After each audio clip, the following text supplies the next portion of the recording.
Hi everyone, welcome to all of you in my channel. आपका बहुत बहुत स्वागत है हमारे यूट्यूब चैनल में। आज हम आपको कुछ नई चीज बताने वाले हैं। जैसा कि पिछली वीडियो में मैंने आपको ग्रामर से रिलेटेड टॉपिक पढ़ाया, डायरेक्ट इनडायरेक्ट नरेशन। अब हम आपको यूज के विषय में बताने वाले हैं। कुछ यूज हैं जिसका दैनिक जीवन में बहुत प्रयोग होता है, अनुवाद करने की क्रिया में बहुत काम आता है यूज। तो उसी से रिलेटेड हम अब यूज की चर्चा करने वाले हैं। तो चलिए बिना देर किए हुए हम टॉपिक पर आते हैं। सबसे पहले है use of the verb to be. आपने देखा होगा कई कॉम्पिटिटिव एग्जाम्स में या स्कूल के एग्जाम्स में आता है। जैसे एक एग्जाम्पल मैं दिखा रहा हूं आपको। ही खाली स्थान गोइंग स्टडी, पोस्ट में दे देता है बी। अब बी के लिए आप क्या भरते हैं समझ में नहीं आता। बी से रिलेटेड बीइंग, बीन यही सब भरते हैं और जो गलत हो जाता है। आप जानते ही नहीं कि बी का मतलब होता क्या है और आप बहुत ही कॉन्फिडेंस के साथ उसमें बीन, बीइंग भर के चले आते हैं और जानते हैं कि बी का मतलब जो भी उसका रूप होगा बी से ही होगा। तो उसी कंफ्यूजन को दूर करने के लिए हम आज आपको लाए हैं टू बी का प्रयोग। बी क्या होता है? तो राइट, बी टू बी क्रिया 8 प्रकार की होती है। इसके अर्थात इसके 8 रूप होते हैं। हाँ, जैसे is, am, are, was, were, be, being, be. तो 1 2 3 4 5 6 7 8। अब ये सारे इसके रूप हैं। तो इस एग्जाम्पल में आप क्या भरेंगे? आप भरेंगे कि he was going study. Was को भरेंगे क्योंकि यहां ये स्टडी लगा हुआ है। अब ये बी से, ये बी का ही रूप है जो कि बहुत कंफ्यूजन क्रिएट करता है। और बी का प्रयोग जैसे इज, एम, आर, वाज, वर है। तो इन सब का प्रयोग आप बहुत अच्छी तरह से टेंस में देखते हैं, करते हैं। जितने भी टेंस पढ़े हैं, 12 टेंस पढ़े हैं, उसमें इनका प्रयोग आया है। लेकिन उसके अलावा भी कुछ इसके इतर प्रयोग होते हैं जिसकी चर्चा हम करने वाले हैं, जो एग्जाम्स में पूछे जाते ही हैं। इसके अलावा जो वनडे कॉम्पिटिटिव एग्जाम्स होते हैं जनरल इंग्लिश के, उसमें बहुत पूछे जाते हैं। तो हम कहां कहां इज, एम, आर, वाज, वर का प्रयोग करते हैं? सामान्यतः जहां इज का प्रयोग होता है आप समझते हैं कि उसमें आईएनजी लगा रहता है। अगर इज लगा है या वाज लगा है तो उसमें आईएनजी मेन वर्ब में लगी होनी चाहिए। बट ऐसा हर जगह नहीं है, केवल कॉन्टिन्यूअस में है। बस हम आपको बताते हैं। सबसे पहले यह निम्नलिखित रूप से प्रयोग की जाती है। टू बी क्रिया कैसे प्रयोग की जाती है? पहला, कॉन्टिन्यूअस टेंस में। ये इज, एम, आर, वाज, वर ये कॉन्टिन्यूअस टेंस में प्रयोग आती है। एग्जाम्पल देख सकते हैं। ही इज गोइंग, वह जा रहा है। दे आर गोइंग, वे जा रहे थे। आई शैल बी गोइंग, मैं जा रहा हूंगा। बी का रूप है तो कॉन्टिन्यूअस में प्रयोग हुआ। इसके अलावा फिर हम इसको पैसिव वॉइस में प्रयोग करते हैं। जब इज, एम, आर, वाज, वर के बाद क्रिया का थर्ड फॉर्म आ जाता है तो आपको आश्चर्य होने लगता है कि अगर इज, एम, आर, वाज, वर आया है तो इसमें क्रिया में आईएनजी होनी चाहिए। बट ऐसा नहीं है। पैसिव वॉइस में उसके साथ हमेशा पास्ट पार्टिसिपल अर्थात क्रिया के थर्ड फॉर्म इस्तेमाल की जाती है। जैसे a letter is written by him, यहां रिटन है और इज आ गया, इसके बाद थर्ड फॉर्म आ गया क्योंकि पैसिव वॉइस है। फिर है the dog was saved by the boy. अब वाज आ गया, ये पास थर्ड फॉर्म में क्रिया का, उसके पहले वाज आ गया। यानी मीनिंग से इसमें mango will be eaten by him. इसमें तात्पर्य कहने का यह है कि इनके साथ वर्ब की थर्ड फॉर्म भी आती है। अब जब थर्ड फॉर्म आती है तो कहां आती है? वो पैसिव वॉइस में आती है। राइट। नाउ तीसरा रूप है फ्यूचर प्लान प्रदर्शित करने में। EJMR वाज का प्रयोग फ्यूचर प्लान प्रदर्शित करने में, अरेंजमेंट प्रदर्शित करने में, ऑब्लिगेशन प्रदर्शित करने में आता है। जैसे I am to leave tomorrow, I am to leave tomorrow. अब यहां पर ये आई एम लगा तो I am to leave tomorrow, मुझे कल जाना है, मैं कल जाने वाला हूं, मैं कल जा रहा हूं। I am to leave tomorrow क्योंकि मेरा फ्यूचर प्लान है। They were to stay until I return, जब तक मैं ना आऊं इनको यहां रुकना है। अर्थात इनका अरेंजमेंट है, इनका प्लान है, इनकी ऑब्लिगेशन है। तो ऐसी स्थिति में हम फ्यूचर प्लान शो करने के लिए EJMR का प्रयोग यानी टू बी क्रिया का प्रयोग वहां भी किया जाता है। अब ये कॉन्टिन्यूअस पैसिव से हट करके है। फिर है डमी सब्जेक्ट, जैसे इट है, डमी सब्जेक्ट को के लिए इसको प्रयोग किया जाता है, उसके साथ में प्रयोग किया जाता है। जैसे 8 बजे हैं, मैंने हिंदी नहीं लिखा है क्योंकि आप समझ सकते हैं। 8 बजे हैं, इट इज 8 o'clock नाउ। अब 8 बजे हैं, इट इज 8 o'clock नाउ। यहाँ पर सब्जेक्ट नहीं था तो हम इट का इस्तेमाल किए हैं और इसके साथ क्या आया है, इज आया है।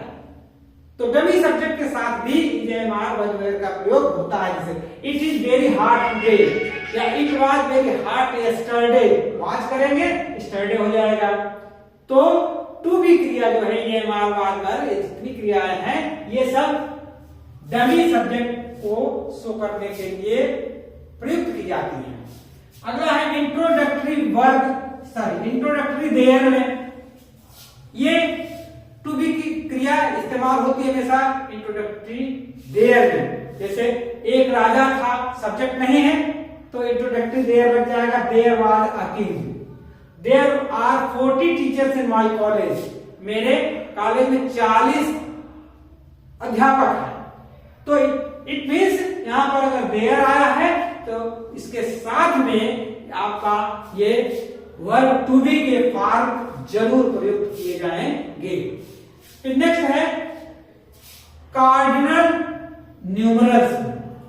आप जानते हैं कार्डिनल क्या होता है, जैसे 1 2 3 4 5 इसको कार्डिनल नंबर्स कहते हैं। ऑर्डिनल नंबर होता है फर्स्ट, सेकंड, थर्ड, फोर्थ, ये दोनों नंबर्स होते हैं।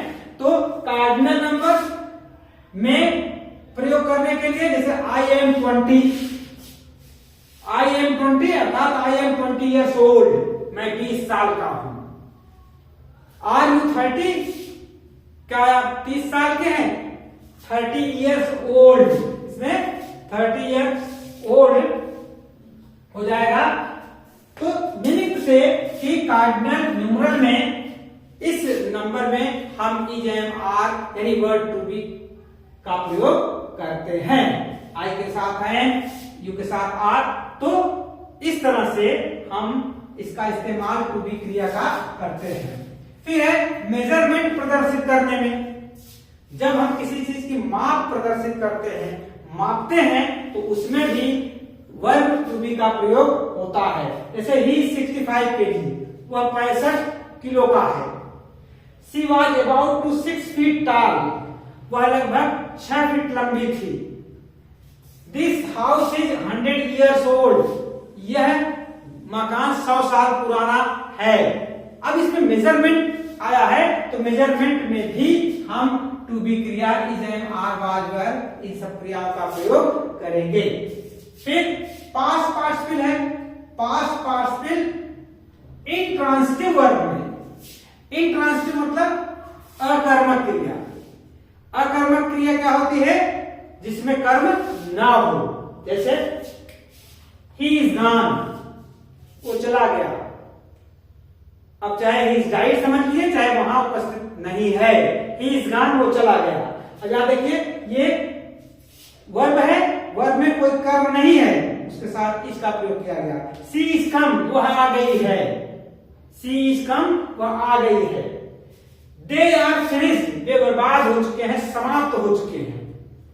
तो यहां पर भाई जो ये पास्ट पार्टिसिपल है यानी थर्ड फॉर्म है, उसके पहले इज का प्रयोग यानी टू बी क्रिया का प्रयोग हुआ है। इसी तरह से आप कर सकते हैं सिंस पार्ट में भी आप बीन का प्रयोग करते हैं, जैसे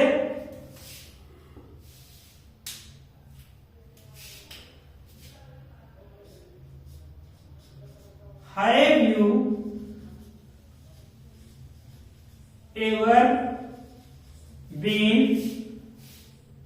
इन मुंबई।